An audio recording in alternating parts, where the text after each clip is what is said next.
नमस्कार दोस्तों, स्वागत है आपका आज के मुख्य समाचारों में। यहां पर आपको देखने को मिलेंगे आज की तमाम बड़ी खबरें मुख्य समाचार ब्रेकिंग न्यूज अपडेट्स के रूप में। चलिए दोस्तों, जान लेते हैं आज की पहली बड़ी खबर। पुरानी संसद में मोदी की आखिरी स्पीच, नेहरू, इंदिरा, राजीव की तारीफ की। कहा संसद ने 370 को हटते देखा, कैश फॉर वोट भी हुआ। जी हां दोस्तों, पुरानी संसद में सोमवार को संसद की कार्यवाही का आखिरी दिन था।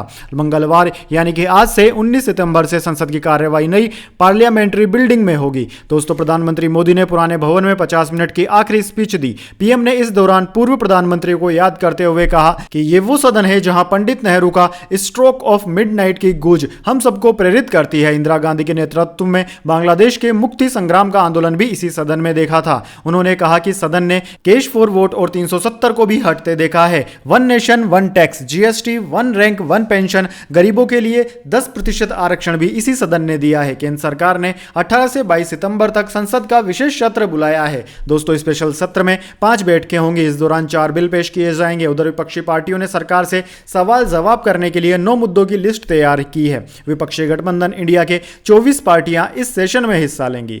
इसके बाद दोस्तों, अगली बड़ी खबर। 5 राज्यों में विधानसभा चुनाव के बाद हो सीट बंटवारा। सीडब्ल्यूसी में कांग्रेस नेताओं की मांग। कहा परफॉर्मेंस अच्छा रहा तो ज्यादा सीटें मांग सकेंगे। जी हां दोस्तों, इंडिया गठबंधन के सहयोगियों के साथ सीट शेयरिंग पर चर्चा इस साल होने वाले 5 राज्यों के विधानसभा चुनाव के बाद की जाए। हैदराबाद में 16-17 सितंबर को हुई कांग्रेस वर्किंग कमेटी की मीटिंग में कांग्रेस के कुछ नेताओं ने पार्टी हाईकमान से इसकी मांग की। न्यूज एजेंसी पीटीआई ने सूत्रों के हवाले से बताया है कि यह मांग करने वाले ज्यादातर नेता उन राज्यों से हैं जहां कांग्रेस का सीधा मुकाबला इंडिया गठबंधन की दूसरी पार्टियों से है। इन नेताओं को भरोसा है कि पार्टी 5 राज्यों के विधानसभा चुनाव में अच्छा परफॉर्मेंस करेगी, जिससे वे सीट शेयरिंग के दौरान मजबूत स्थिति में खड़े रहेंगे। राजस्थान, मध्य प्रदेश, छत्तीसगढ़, तेलंगाना और मिजोरम में इस साल के आखिर में चुनाव होने हैं। हालांकि चुनाव आयोग ने अब तक तारीखों की घोषणा नहीं की है, लेकिन संभावना है कि अगले महीने के पहले हफ्ते में इसका ऐलान हो जाएगा। इसके बाद दोस्तों, अगली बड़ी खबर। मध्य प्रदेश में बीजेपी को झटका। ज्योतिरादित्य सिंधिया का समर्थन करने वाले 2 नेताओं ने पार्टी से दिया इस्तीफा।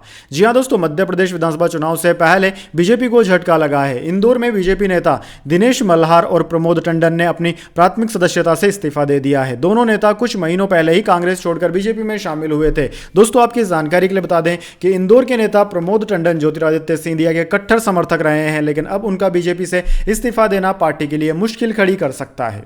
इसके बाद दोस्तों, अगली बड़ी खबर। नड्डा साहब हमें छोटा करने के लिए इंडी बोलते हैं। लोकसभा में बरसे मल्लिकार्जुन खड़गे। जी हां दोस्तों, संसद का 5 दिन तक चलने वाला विशेष सत्र शुरू हो गया है। इससे पहले लोकसभा स्पीकर और पीएम नरेंद्र मोदी का संबोधन हुआ। इसके बाद कांग्रेस नेता अधीर रंजन चौधरी और मल्लिकार्जुन खड़गे ने सदन को संबोधित किया। इस दौरान दोनों ही नेताओं ने कई मुद्दों को सदन के सामने उठाया। इसके साथ ही दोनों नेताओं ने बीजेपी पर जमकर निशाना साधा और कई सवाल भी पूछे। कांग्रेस नेता मल्लिकार्जुन खड़गे ने कहा कि हमसे बार बार पूछा जाता है कि 70 साल में आपने क्या किया। उन्होंने कहा कि हमने 70 साल में इस देश के लोकतंत्र को मजबूत किया। नेहरू काल में देश की नींव पड़ी, नींव के पत्थर दिखते नहीं हैं। विपक्षी गठबंधन इंडिया के नाम को लेकर बीजेपी पर हमला करते हुए मल्लिकार्जुन खड़गे ने कहा कि नड्डा साहब हमें छोटा करने के लिए गठबंधन का नाम इंडी बोलते हैं। उन्होंने कहा कि नाम बदलने से कुछ नहीं होता, हम इंडिया हैं। इसके बाद दोस्तों, अगली बड़ी खबर। MP election 2023। मध्य प्रदेश में बोले अरविंद केजरीवाल, यहां 2 पार्टियां हैं, इस बार दोनों को उखाड़ फेंक दो।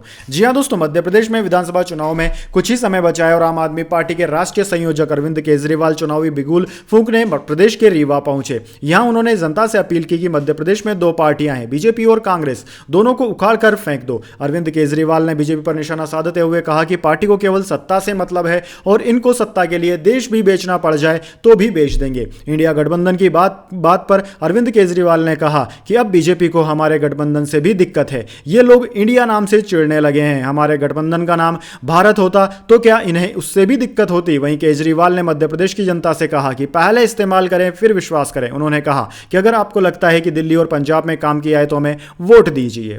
इसके बाद दोस्तों, अगली बड़ी खबर। अनंतनाग आतंकी हमले के बीच बड़ा फैसला। कुपवाड़ा में तैनात हुए सीआरपीएफ के कोबरा कमांडो। जी हां दोस्तों, केंद्रीय रिजर्व पुलिस बल के कोबरा कमांडो के पहले बैच को कुपवाड़ा में तैनात किया गया है। कोबरा कमांडो के पहले बैच ने हाल ही में जम्मू कश्मीर के जंगलों में प्रशिक्षण पूरा कर लिया है। दोस्तों आपकी जानकारी के लिए बता दें 2009 में commando battalion for resolute action यानी कि कोबरा को माओवादी विद्रोहियों पर काबू पाने और उनसे लड़ने के लिए बनाया गया था। इसे पहली बार मध्य और पूर्वी भारत से हटाकर जम्मू कश्मीर भेजा गया है। सूत्रों के हवाले से खबर है कि सीआरपीएफ की कोबरा कमांडो फोर्सेस की खास यूनिट को जम्मू कश्मीर भेजा गया है। जंगल और पहाड़ों में छुपकर सुरक्षा बलों पर आतंकवादियों के हमले करने के तरीकों पर कोबरा खास नजर रख रही है। आतंकवादियों के खिलाफ अगर ऑपरेशन की जरूरत पड़ी तो उनके लिए वहां मौजूद फोर्सेस की वह मदद भी करेगी। कोबरा कमांडो को जंगल और गुरिल्ला वारफेयर की लड़ाई में महारत हासिल होती है। इसके बाद दोस्तों अगली बड़ी खबर, धरती पर अंतरिक्ष की तकनीक, न हवा भरने की जरूरत न पंचर का डर, आ गए एयरलेस टायर।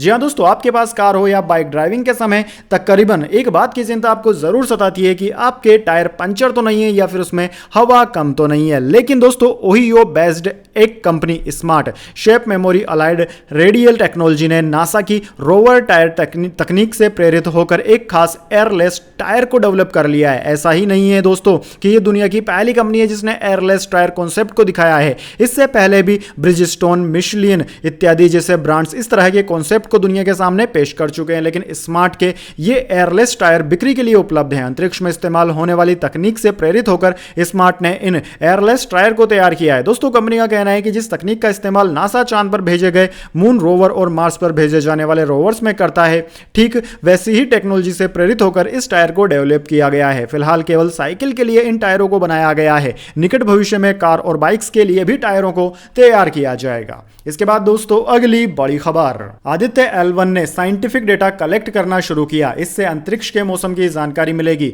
आज रात L1 पॉइंट की तरफ निकलेगा स्पेसक्राफ्ट।